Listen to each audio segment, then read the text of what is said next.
অঙ্কিতের বাবা মেহেককে রিকোয়েস্ট করলে মেহেক তাদেরকে বলে দেয় যে কিরণকান্তির বাড়িতে মেহেক একটা সিম কার্ড প্রমাণ পেয়েছে যেটাতে পুরোপুরি খেলা ঘুরে যেতে পারে।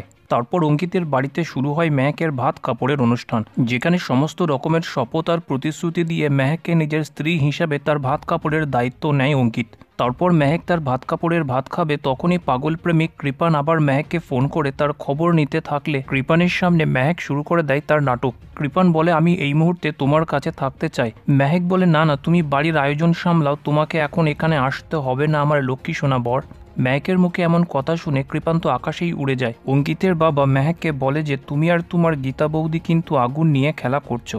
আমার মনে হচ্ছে তোমরা যতই চেষ্টা করো ধীমান সেনের কিছুই করতে পারবে না। মেহেক বলে, গীতা বৌদি এমনটা হতে দেবে না, আর তাছাড়া আমাদের কাছে বড় সাক্ষী আছে আপনি। কিরণকান্তি অগ্নিজিৎকে ফোন করে মেহেকের ব্যাপারে জানতে চাইলে অগ্নিজিৎ নাটক শুরু করে দেয়। কিরণকান্তিকে আরও ভয় দেখিয়ে দেয় যে মেহেকের দুর্লভ রোগ হয়েছে।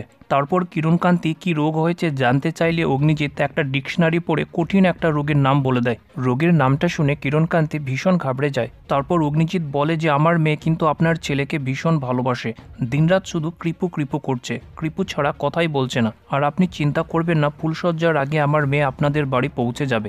অন্যদিকে গীতা অঙ্কিতের বাড়ি থেকে মেহেককে নিয়ে চলে আসে ব্যানার্জি বাড়িতে। আর ব্যানার্জিদের যাতে সন্দেহ না হয় তাই গীতা তার মোবাইলে অ্যাম্বুলেন্সের রিংটোনটা বাজিয়ে দেয়। তারপর গীতা মেহেককে তার নাটক শুরু করে দিতে বলে আর তাকে সাহারা দিয়ে বাড়ির মধ্যে নিয়ে আসে। বাড়ি এসে মেহেক কৃপানকে ভালোবাসা দেখায় আর বলে যে হসপিটালের মধ্যে ডক্টরস, নার্স, ওয়ার্ড বয় সবার মধ্যে আমি শুধু তোমাকেই দেখতে পাচ্ছিলাম, আমার সবাইকেই শুধু কৃপু মনে হচ্ছিল।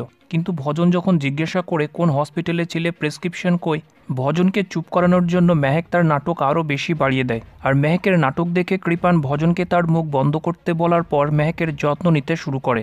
গীতা মেহেককে পাশে নিয়ে এসে অগ্নিজিৎকে ফোন করে বলে যে আপনি কোন রোগের নাম বলেছেন, ওরা তো জিজ্ঞেস করছে, ওদেরকে বলতে হবে। অগ্নিজিৎ বলে, নামটা ভুলে গেছি, দাঁড়াও ডিকশনারি খুলে নামটা পড়ে বলছি।